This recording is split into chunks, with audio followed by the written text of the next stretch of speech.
হর হর মহাদেব। আজ আমরা চলে এলাম আবার একটি নতুন ভিডিও নিয়ে। অনেক দিন পর। আমি শুভম, আমি প্রেম। আমি সায়ন। আমরা আজ কথা বলতে চলেছি যে বিষয়টা নিয়ে, সেটা তো আপনারা থাম্বনেলে দেখতেই পেয়ে গেছেন। আজ আমরা কথা বলবো ম্যাড ডগ ফিল্ম ইউনিভার্সের একটি নতুন চোখ ধাঁধানো ফিল্ম, যেটা ডিরেক্ট করেছেন লক্ষ্মণ উতেকার। সেই ফিল্মটায় আজ আমরা কি কি দেখলাম, কি কি শিখলাম, আপনাদের কি কি জানাবো, সেইগুলো। আমাদের কি ইন্সপিরেশন থাকতে হ্যাঁ। চলেছে এটা থেকে, সব কিছু নিয়ে আমরা এটা নিয়ে আলোচনা করব। মুভির নামটা একবার বলে দেওয়া হোক। স্পেশাল মুভি ছাওয়া। ছাওয়া।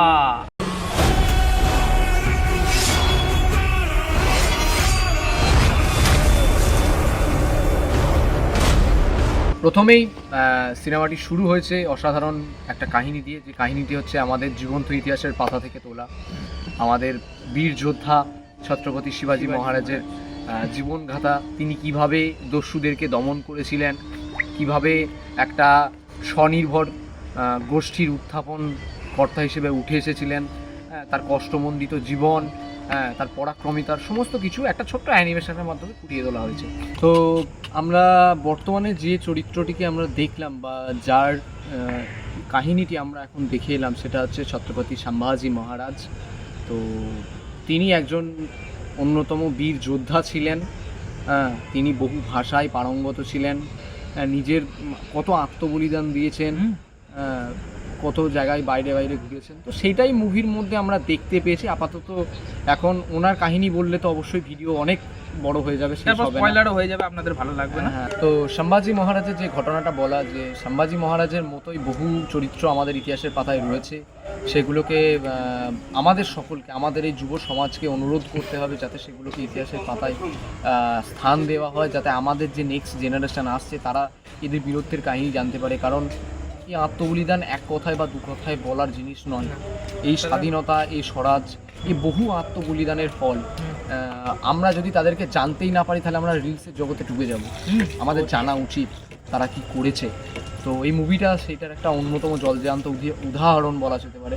অনেকেই এটাকে বলছে এই রে, এটার উপরে কেস হয়ে গেছে রে, এটা তো একটা ফেক ইতিহাস। দেখুন, সব জিনিস ফেক ইতিহাস হতে পারে না। ফেক ইতিহাস সেগুলোকে বলা যায় যেগুলো বানিয়ে বলা হচ্ছে বা সেটার মধ্যে সত্যতা নেই। আর অনেক অনেক ঘটনা আছে, তার প্রমাণ আছে, যেগুলো হয়তো এখন বলা সম্ভব নয়, কারণ অনেক বড় হয়ে যাবে সেটা। কষ্টর ঘটনা, সেটা এ পক্ষ এবং ওই পক্ষ দুই বইয়েতেই রেফারেন্স পাওয়া যায়। এটুকুই ছিল আমার মূল বক্তব্য। এবার আমরা ফেরা যাক মুভির বিষয়ে। মুভি নিয়ে বলতে গেলে আমাদের প্রথমেই কথা বলতে হবে অ্যাক্টিং নিয়ে।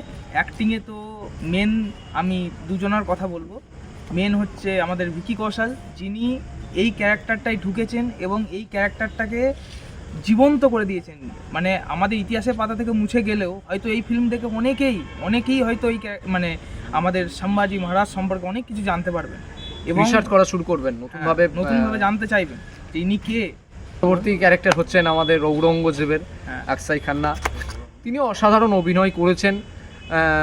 ফিল্মের মধ্যে তো সব ক্রুয়ালিটি দেখানো সম্ভব নয়। আমরা অনেকেই শুনেছি তার কাহিনী, তিনি কতটা ক্রুয়েল ছিলেন। তবে যতটা দেখিয়েছে আমাদের লোম খারাপ হয়ে গেছে। মানে যতটা দেখিয়েছে ওই ক্রুয়েলিটি, যা যেভাবে অত্যাচার হয়েছে আমাদের সম্ভাজি মহারাজের উপর বা হয়, তাহলে ভাবা উচিত আজকে আমরা যারা ঘরে বসে বসে এই সমস্ত ব্যক্তিদের উদ্দেশ্যে বলি এই রে ইতিহাসের কথাটা মিথ্যে, তাদের লজ্জা লাগা উচিত যে এত সম্মানীয় ব্যক্তিরা এত আত্মবলিদানের পর এই জায়গাটায় পেয়েছি আমরা। এই স্বাধীনভাবে বসে কথা বলছি, এই স্বাধীনভাবে জায়গাটা রক্ষা করার দায়িত্ব কিন্তু প্রত্যেকের।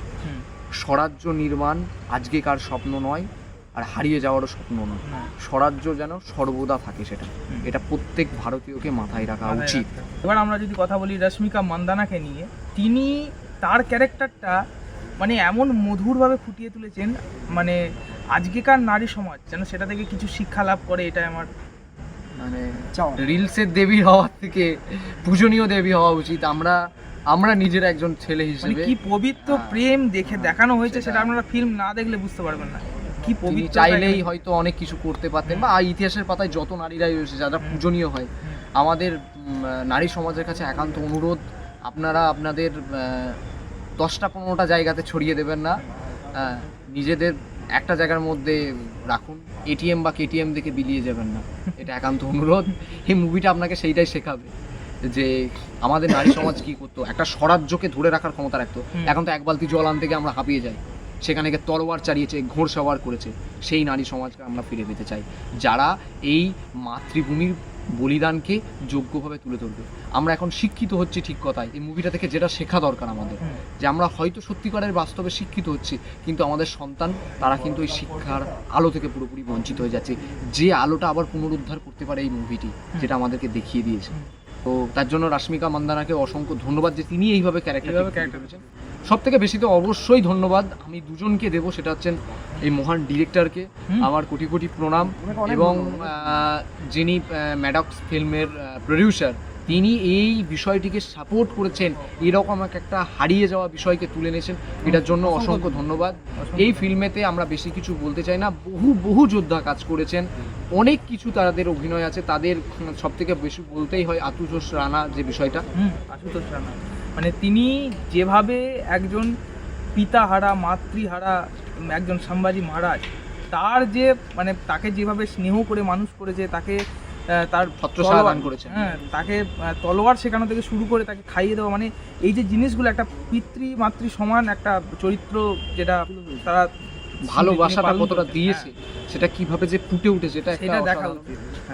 যখন তাকে হারাচ্ছে তখন মানে আমাদের মহারাজের চোখে জল, সেই কষ্ট, এগুলো কষ্টটা একদম জায়গায়। হ্যাঁ, আরেকজনের কথা যেটা না বললেই নয়, মানে যে ক্যারেক্টারটা আমাদের মানে বন্ধুত্ব মানে কোন লেভেলে যেতে পারে, বা কতটা ভালোবাসা সম্মান থাকতে পারে সেই বন্ধুত্বের মধ্যে, সেটা দেখিয়েছেন। মৃত্যু আশাতেও ছাড়েনি। হ্যাঁ, ক্যারেক্টারটার নাম হচ্ছে, বন্ধুত্ব বলা চলে না, এটাকে প্রভুত্ব বলা চলে, যে প্রভুর প্রতি কতটা সম্মান, একটা সিংহাসন বা একটা জায়গার প্রতি কতটা দায়বদ্ধ থাকলে সেইটার প্রতি ভালোবাসা। প্রত্যেকটা মারাঠা সাম্রাজ্যের প্রত্যেকটা মারাঠি সিপাহী সেটার প্রতি অবশ্যই দায়বদ্ধ ছিল, কিছুজন ব্যতিক্রম, তো তার মধ্যে অন্যতম ছিলেন। চরিত্রটির নাম চন্দ্রিকা মাত্যা, যেটা প্লে করেছেন বিনীত কুমার সিং। তার ওই যে কবিতাগুলো যারা ডিজাইন করেছে এবং যেভাবে তিনি ফুটিয়ে তুলেছেন, সেটা মানে মনে রাখার মতো, যেগুলো গুজবাম্পস দেবে আপনারা যখন শুনবেন প্রত্যেকটা কবিতা গায়ের লোম খাড়া করে দেবে। সেই ফিলটা, সেই অরাটা এখানে মেইনটেইন রেখেছে। শেষ সিনটা আরো খুবই ইমোশনাল। এই বিষয়টাতে এবার খেয়াল রাখতেই হয় যে প্রত্যেকটা সেটকে যেভাবে নিখুঁতভাবে ধরা হয়েছে, সেট থেকে বলা, মেকআপ, প্রত্যেকটা জিনিসের এত সুন্দর ডিটেলস। মানে আমরা আমি বাঙালি ক্ষেত্রে বলছি, আমাদের অনেক সময় ব্লেম করে থাকি যে আমরা এইটা কেন হচ্ছে না। ভাই প্রথম ওই জিনিসটাকে ভাবা উচিত যে ওরা ওইখানে রিস্ক লাগাতে প্রথম এটা তো হতেই পারে যে এটা নাই চলতে পারে, এই চলেনি, অনেক বায়োপিক চলেনি, কিন্তু ওরা না ওই প্রত্যেকটা খুঁটিনাটি জিনিসের উপর জোর দিয়েছে। আমাদের প্রত্যেকের সাপোর্ট করা উচিত এরকম একটা ফিল্মকে, যেটা এতটা ডিটেলসের উপর কাজ করছে এবং প্রত্যেকটা আপনাকে ওই অরাটা ফিল করাবে। সেটা ভিকি কৌশলের যে কটা লুক হয়েছে, প্রত্যেকটা এন্ট্রি সিন, শুধু প্রথম দিকের একটাতে একটু লেগেছে, কিন্তু বাকি যেগুলোতে প্রত্যেকটাই আছে, সেটা জল থেকে ওঠা, সেটা জঙ্গল থেকে হোক, সেটা মাটি থেকে হোক, হ্যাঁ মানে অপূর্ব কম পড়ে যাবে এই জায়গাটাতে, মানুষ চোখ সরাতে পারে। লুক থেকে ফাইটিং, মানে এখান থেকে ডিরেক্টরের ভিশনটা বোঝা যায়। একজন আর্ট ডিরেক্টরের কথা শুনেই কাজগুলো করে, ডিরেক্টর সেই ভিশনটা ভেবেছে, তাই মানে বারবারই বলা চলে যে ডিরেক্টরকে অসংখ্য ধন্যবাদ যে তিনি এত সুন্দর ভেবেছেন। আর মানে সেটগুলোকে অতি সুন্দরভাবে ডিজাইন করা হয়েছে, প্রত্যেকটা সিন, একটা প্রদীপ, একটা প্রত্যেকটা জায়গায় এত সুন্দর, এত পারফেকশনের সাথে রাখা হয়েছে, যেটা আপনাদেরকে মানে চোখ সরাতে দেবে না, এত সুন্দর মন্ত্রমুগ্ধকর একটা প্রত্যেকটা সিনই একটা যেন মানে সৌন্দর্য সৃষ্টি করে দেবে। তো এবার যে জিনিসগুলোর উপরে আমাদের কথা বলতে হবে সেগুলো হচ্ছে যে প্রত্যেকটা মেকআপ, ড্রেস, প্রস্থেটিক, সব কিছুই, এভরিথিং, ড্রেসগুলো, মানে প্রত্যেকটা ড্রেস এত সুন্দর সাজানো, এত মানে এরকম দেখলে মনে হবে যেন সিনটার সঙ্গে ড্রেসটা পারফেক্টলি ম্যাচ খেয়ে গেছে, সিনটা মানে দেখতে আপনার শুধুমাত্র দারুণ লাগে, মানে সত্যি যেন রাজা মশাই একটা ড্রেস পরেছেন, সেই আংটি, সেই উজ্জ্বলতা, সোনাগুলো যখন দেখানো হচ্ছে, চকচকে জিনিসটা, সবটাই রেখেছে, মানে নকল হলেও সেই ভাবটা ওরাটা রেখে দিয়েছে। কাকে কিরকম ড্রেস পরাতে হবে, একজন রাজাকে সেই ড্রেসটাই পরালে মানাবে, সেই সময়কার কম্বিনেশন। সবথেকে বড় কথা হচ্ছে সেই সময়টাকে তুলে আনা। পর যদি আমরা কথা বলি যে প্রস্থেটিকের, মানে যেখানে সম্ভাজি মহারাজকে টর্চার করা হচ্ছে, সেই প্রত্যেকটা সিনে যে কটা কাট দেখানো হয়েছে, সে কটা দেখে মনে হয় আপনাদের গা শিউরে উঠবে। আমাদের একজন বন্ধু যে ক্যামেরা বাইরে আছে, সে তো সিনগুলো দেখতেই পাচ্ছিল না, মানে মোটামুটি একটা ভয় লেগে যাচ্ছিল। মানে এর থেকেও সব থেকে এটা মানতে কষ্ট লাগে যে এটা সত্যি করেই হয়েছে। এর থেকেও হাজার গুণ কষ্টকর হয়েছে। মানে 20% দেখানো হয়েছে। হ্যাঁ, এখানে 20%ও বলা ভুল, মানে কিছুই দেখানো হয়নি, কারণ সেন্সর বোর্ডের ব্যাপার থাকে। আর সেইটাকেই ফুটিয়ে তুলেছে প্রস্থেটিক এত সুন্দর ভাবে। তাও কত সুন্দর লাগবে আপনাদের। হ্যাঁ। সুন্দর লাগার থেকে বড় কষ্ট দিয়েছে আমাদের, হ্যাঁ, প্রত্যেকেরই অবশ্যই, চোখে হ্যাঁ। জল এসেছে বিষয়টাতে রীতিমতো। আর প্রত্যেকটা জায়গা, আপনারা বিভিন্ন জায়গা আছে এগুলো যেখানে যে নদীতে ফেলে দেওয়া হয়েছিল, কুচিয়ে ফেলা হয়েছিল, তবু আমাদের এই বীর যোদ্ধা হার মানেনি, ধর্ম ত্যাগ করেনি। আমরা প্রত্যেকে সনাতনী হিসেবে নিজেদেরকে গর্ববোধ করি যে আমরা এর অভিন্ন অংশ। তাই এইটাকে রক্ষা করা আমাদের প্রত্যেকের কর্তব্য। আমি এবং আমাদের গোটা টিম প্রত্যেককে অনুরোধ জানাই যে এই মুভিটা দেখুন এবং আমাদের কালচারের সম্পর্কে সঠিক তথ্য জানুন, ভুলভাল তথ্য নয়। আমাদের তথ্য যেটা দিতে পারে সেটা বিশ্ব অনেক বছর পরে পায়। প্রত্যেক সনাতনীকে এর থেকে শিক্ষা নেওয়া উচিত এবং ধর্মের প্রতি কর্তব্য পরায়ণতা থাকা উচিত। লাস্ট একটা ছোট্ট করে বিষয় যেটা বলা উচিত সেটা হচ্ছে আমাদের নারী বিষয়টাতে। নারীকে আমরা মা বলি, এইটার বিশাল কারণ আছে, যে কারণটা আপনারা এই মুভিটা দেখলে বুঝতে পারবেন। আমাদের রাজমাতা যিনি ছিলেন, তিনি কত ধৈর্যশালী ব্যক্তি ছিলেন। তিনি মানে কতটা মানে ন্যায়পরায়ণ ছিলেন।